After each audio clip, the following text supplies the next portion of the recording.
I'm not going to do an awful lot to this, but this was a demo I started earlier in the week. So last week that I thought I'll cover the buildings and urban scenes project, and next month the theme is people. So it can be like 4 figures. We could do a little bit of portrait if you want. I was wondering with the portrait bit, we'd maybe do some quick sketches of each other. So I was thinking maybe like 10-minute sketches, something like that. So bring a sketchbook or something, or something that you don't mind doing quick work in. But also we'll work from images if you've got any images of 4 figures, whole people. And I'll do a little bit about figure drawing, and then you can then put that into paintings as we go. Either like paintings that really focus on people as the main subject, or paintings that just include people. So I've sort of deliberately not included people at the moment in these ones. So this is, I thought I'd show you, this is kind of pretty much how I go about painting when I'm outdoors. I'm actually using acrylics here, but most of my paintings are in oils. So something like this, I would have started off with just some line work and just getting the big shapes in. And I probably would have, things like windows, I would have probably just painted the whole of that white and then just put some of these little bits over the top. So that's how I tend to go about those sort of things. So there's a couple of examples there, just different ones. They're mostly painted in one session. So something like this, I've roughed it out with pencil. But you could use thin paint if you wanted to, just sort of sketching out, thin lines. And I find that's just as, in some ways, just as nice to use. The only thing with the acrylics though is that the lines will dry quickly, and then they're more difficult to adjust. So for acrylics, I find that the pastel pencils are quite nice, just blocking in shape. I've started mixing a little bit of colour. These buildings here.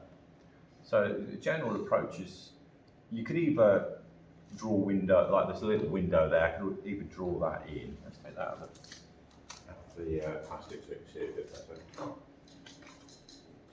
Yeah, you could always draw it in and paint around it, or what I tend to do is, unless it's a really big window, I'll just paint over the area and then pop those sort of details over the top. Just do a little bit of cutting in around there. That can be that face, and actually it's quite a dull day, so there's not that much. Oops, picked up the wrong colour. There's not that much variation in the colour really. And come down to there, and then this building is pretty much the same sort of colour. I'll use some of that while I've got it mixed. Pop that in there, and this section here. I tend to avoid using, I've made these lines quite dark so you can see them, but I actually would probably draw with something a little bit lighter, or just something that would merge in with the colours that I'm using.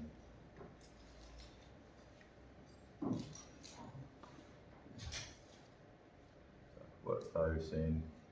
This one's a little bit lighter, just a tiny bit of red in with that. Front face of that. Pinker. And then pick another brush for the roofs. And I've got a darker shade mixed here. Should be able to kind of block all these bits in. And I quite like these square shaped brushes. You get a nice crisp edge. Just kind of draw into the shapes. It's a little bit floppy. Get the chimney in one there.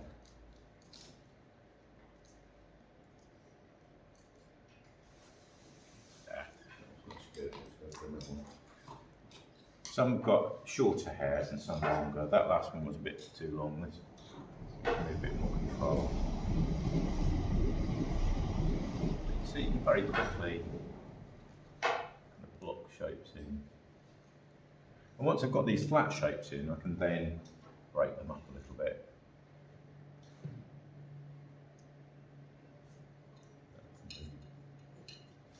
That roof line. So for instance, that bit, at the front seems slightly lighter, so paint a slightly lighter tone into that. And this bit here can have a little bit of light. That's something I quite like to do, put a dark colour in and then paint lighter, slightly lighter shades into it. So it's pretty much the opposite of what you would do with watercolours. I think with acrylics and oils that can work quite nicely. And then windows, I'm trying to find a nice small brush. I can pop that window there in. And this is where having new brushes that are nice and sharp is really nice. And it's why that brushes, I tend to have a massive collection of brushes because they very quickly lose the shape and then they're not so good for these sort of things then. This one is not quite as good as it used to be. Let's do something like that. And then if I wanted window frames, just a very thin brush, I can then get bits of division within that. That's coming out a little bit thick. So maybe I find the sable ones are better for this. They keep a nicer point. The synthetic brushes, as you probably know, they very quickly lose their sharpness. So something along those lines. Got a few windows down the front here. And although that paint's really, I mean, it'd been acrylics, I could wait for this to dry and then put the other colours over the top, which is what, yeah, a bit like here actually. Let's put some in here, a bit better.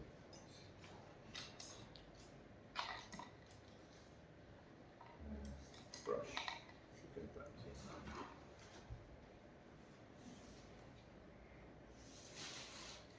That's okay. Yeah, just wait for that whole area to dry, then pop in any windows there. And the same with window frame. Just straight in with the white. Pop those sort of details in.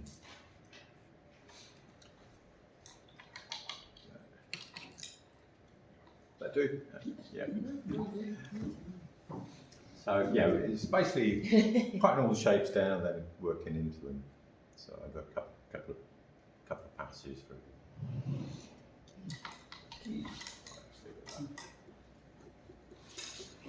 I've got the printmaking equipment still, if anybody still wants to do it. Yeah, I've pinched it already. Yeah.